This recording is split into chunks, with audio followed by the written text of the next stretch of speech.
예수께서 성전에서 나가실 때 제자 중 하나가 이르되, 선생님이여, 보소서.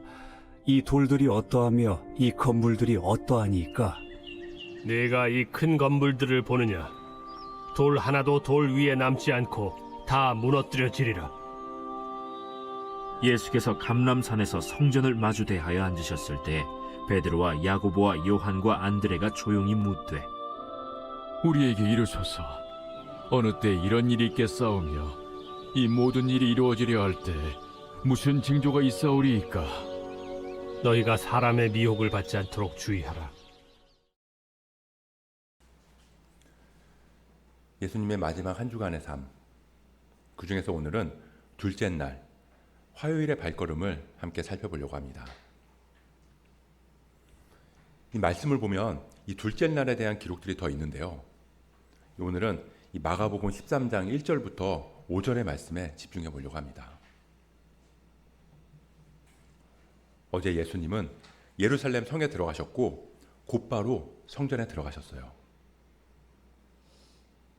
근데 이 성전이 어땠죠?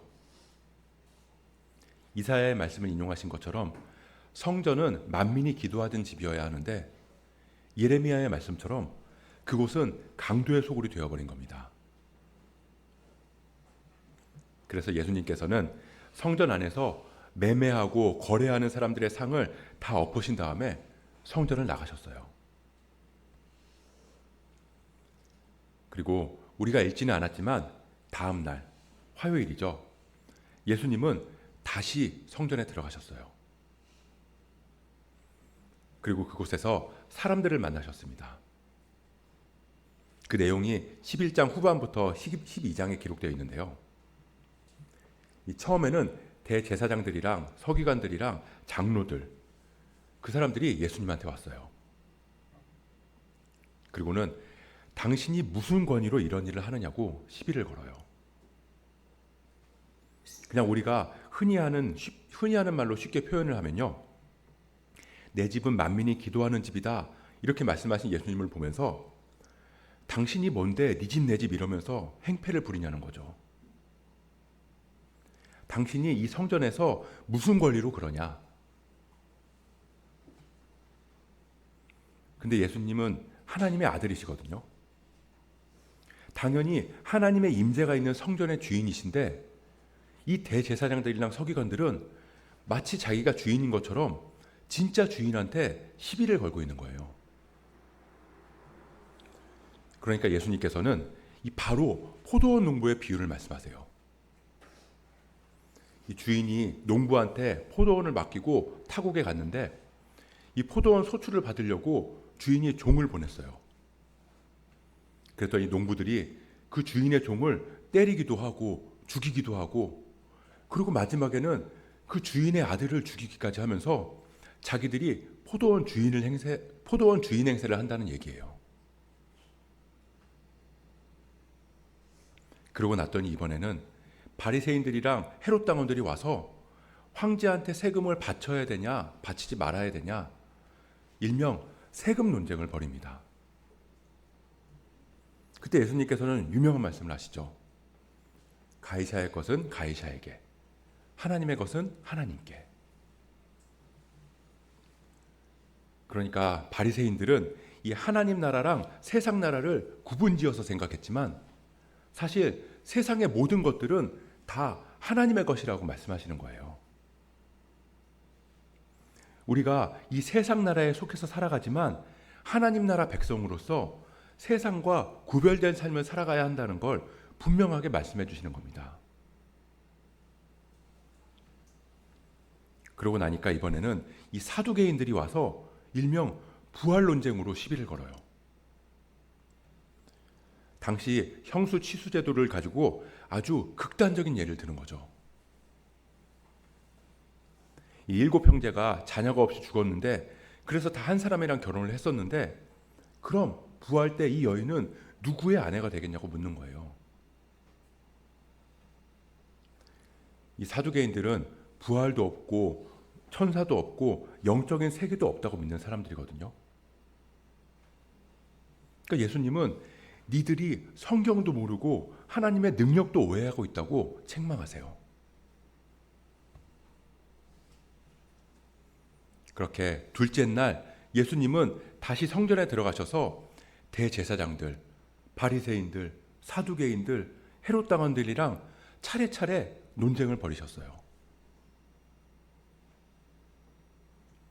근데 어제도 말씀을 나눴지만 성전은 어떤 곳이죠? 성전은 만민이 기도하는 집이에요. 하나님의 이름만 높임을 받는 곳이에요. 하나님의 하나님 되심 앞에 나의 나됨이 어떠한지를 발견하는 곳이에요. 그곳이 성전이라고요. 근데 예수님이 들어가신 그 성전 안에는 하나님의 이름이 높임받는, 하나님의 이름만을 높이는 사람은 없고 하나님의 영광을 찬양하는 소리는 그 어디에서도 들을 수가 없었어요. 거기에는 시비 거는 사람들만 있었고요. 여전히 매매하는 사람들의 소리, 거래하는 사람들의 흥정 소리, 쨍그랑거리는 동전 소리들만 들려와요. 예수님께서는 그런 성전을 다시 나가세요. 오늘 본문 1절을 보면요, 예수께서 성전에서 나가실 때 제자 중 하나가 이르되, 제자 중에 한 사람이 예수님께 이렇게 말하는 거예요. 선생님, 보세요. 이 돌들이 어떠하며 이 건물들이 어떠합니까? 이 예루살렘 성전에 대해서 잠깐 말씀을 드리면요, 지금 이 성전은 세 번째 성전이에요. 처음에는 솔로몬이 지었던 성전이었는데 이 바벨론에 의해서 완전히 무너졌어요. 그래서 이 포로에서 돌아온 스룹바벨이 성전을 다시 지었고요. 지금 예수님 당시 성전은 그 스룹바벨 성전을 헤롯 대왕이 더 크고 화려하게 증축하고 있는 거예요. 이 헤롯 대왕이 이 성전을 얼마나 크게 지었냐면요, 이 공사 기간만 해도 BC 20년부터 AD 65년까지 계속됐고요. 사용된 대리석 중에서 가장 큰 돌은 길이가 12m, 무게가 100톤이나 된다고 해요. 그래서 유대인 랍비들은 이 성전을 보지 못한 자는 아름다움이 무엇인지 알지 못한다, 그렇게 말하고 다녔다고 합니다. 근데 이 헤롯 대왕이 이 왜 이렇게 화려하게 성전을 지었냐면요, 이 헤롯은 순수 유대 혈통이 아니었거든요. 이두메, 에돔 사람이었어요. 근데 그게 자기 정치 행보에 걸림돌이 될 것 같으니까 이 유대인들의 환심을 사야 했거든요. 그래서 이 자기의 정치적인 목적을 가지고 어마어마하게 크고 화려한 성전을 건축하고 있는 거예요. 그렇게 크고 화려하게 지어져가는 성전을 보면서 제자 중에 한 사람이 이렇게 말하는 거죠. 선생님, 이 돌들이 어떠하며 이 건물들이 어떠하니까? 이것도 우리가 사용하는 말로 번역하면 이런 거죠. 와, 대박. 예수님, 이 성전 장난 아니지 않아요? 근데 우리는 알고 있잖아요. 크기랑 규모를 떠나서 성전의 본래 의미가 살아있어야 성전인 거죠. 그리고 이 말씀은 우리 삶에도 적용돼요. 왜냐하면 우리 눈에는 성전이 보이거든요. 크고 화려하고 웅장함이 눈에 들어온다고요. 그건 어쩔 수가 없어요. 하지만 우리가 바라봐야 하는 건 그 안에서 무슨 일이 벌어지고 무슨 메시지가 전해지고 있는가. 그 안에 모여있는 사람들의 삶의 고백 속에 하나님의 이야기들이 펼쳐지고 있는가. 그걸 볼 수 있어야 한다는 겁니다. 근데 안타깝게도 이 제자 중 하나예요.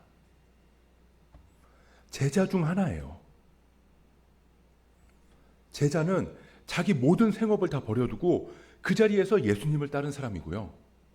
예수님을 주님이라고 고백하는 사람들이에요. 3년 동안 예수님의 말씀을 듣고 예수님이랑 같이 먹고 마시면서 지내온 사람들인데 지금 십자가의 길이 얼마 남지 않은 이 순간까지도 제자들의 눈에는 그저 웅장하고 화려한 건물들만 눈에 들어오고 있다는 겁니다. 예수님께서는 이렇게 말씀하세요. 예수께서 이르시되 내가 이 큰 건물들을 보느냐. 이 제자의 마음을 꿰뚫어 보신 거죠. 그리고 이렇게 말씀하세요. 돌 하나도 돌 위에 남지 않고 다 무너지리라. 진짜로 AD 70년경에 이 거대한 성전은 완전히 무너져 버려요. 근데 이 예수님께 말했던 이 제자 중 하나, 그 마음이 제자 중 한 명의 마음이었을까요? 어쩌면 입 밖으로 말은 안 했지만 12명의 마음속에 동일한 생각이 들었을지 몰라요. 변질되고 강도의 소굴이 돼버린, 그래서 그런 것들은 전혀 눈에 들어오지 않고 크고 웅장한 겉모습에 마음을 뺏겨버린 거예요.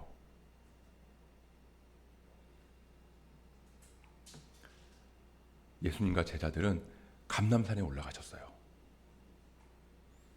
그때 제자 몇 명이 예수님께 옵니다. 예수께서 감람산에서 성전을 마주대하여 앉으셨을 때 베드로와 야고보와 요한과 안드레가 조용히 묻되, 오늘도 한번 상상해 보세요. 예수님하고 제자들이 감람산에 올라가셨어요. 산 중턱에 앉아서 성전을 바라보고 있는 거예요. 해가 뉘엿뉘엿 지는 황혼역입니다. 붉은 태양이 성전을 쫙 비춰요. 황금빛 성전이 붉게 물들어가는 모습, 반짝거리는 그 붉은빛, 얼마나 아름다울까요? 그 아름다운 빛이 온 예루살렘을 비추고 있어요. 지금 예수님과 제자들은 그 아름다운 성전을 보고 있는 거예요. 그때 제자 몇 명이 조용히 예수님께 와서 물어요. 예수님, 아까 이 성전이 다 무너질 거라고 하셨는데 그런 일은 언제 일어나고 그 전에 징조는 뭔가요?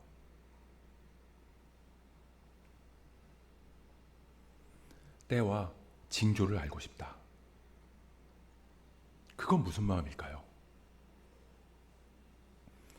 제가 저를 생각해 보니까요, 때와 징조를 알면 더 열심히 살아야지, 그런 마음보다 징조를 보고 그때가 되면 준비해야지, 이런 생각을 할 것 같거든요.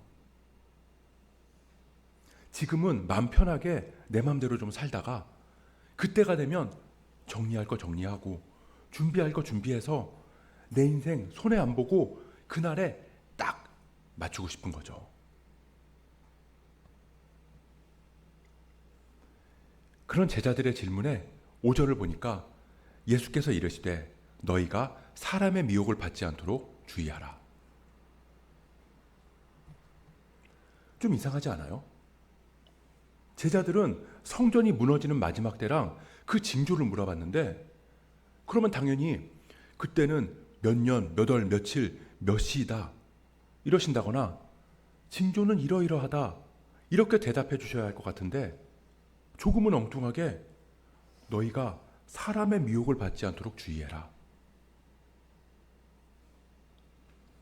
물론 뒷부분에 가면 때는 하나님만 아시고 그 징조는 이러이러하다라고 말씀해 주시는데요. 근데 예수님께서는 가장 먼저 하신 대답이 미혹을 받지 않게 주의해라, 이 말씀이었다는 거죠. 예수님은 아셨을 거예요.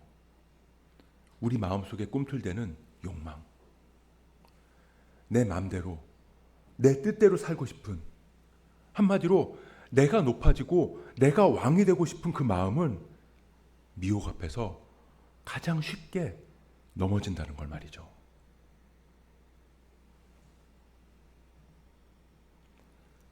오늘 예수님의 두 번째 발걸음, 감람산에서 내려다 보이는 크고 화려한 성전의 모습. 우리 눈에는 그 규모가 들어오고 그 웅장함에 마음이 사로잡혀요.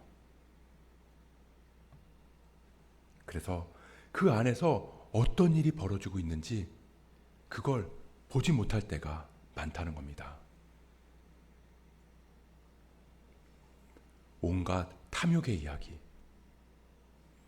나의 필요와 욕심만을 채우기 위한 메시지가 가득하지만 그 반짝거리는 화려함에 우리는 그 성전이 절대 무너지지 않을 거라고, 혹 무너진다면 그때를 알고 그때 가서 준비하면 될 거라는 그런 생각들. 주님은 말씀하세요. 돌 하나도 돌 위에 남지 않고 다 무너져야 할 것이다. 그러니 미혹을 받지 않도록 깨어 있어라.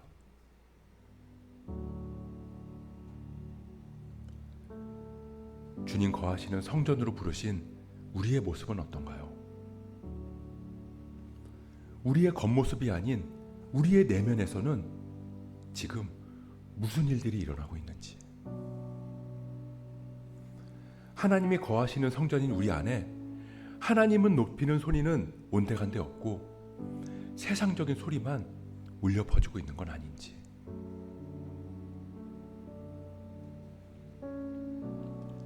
바라기는 오늘 고난주간 두 번째 날, 감람산에서 성전을 바라보시면서 마지막 때를 말씀하신 주님 앞에서 우리가 영의 눈을 뜨고 성전된 우리 안에서 하나님의 하나님 되심이 드러나고 주님의 이름만이 높임을 받고, 그렇게 주님의 영광이 찬양하는 소리가 넘쳐날 수 있기를 주님의 이름으로 축복합니다.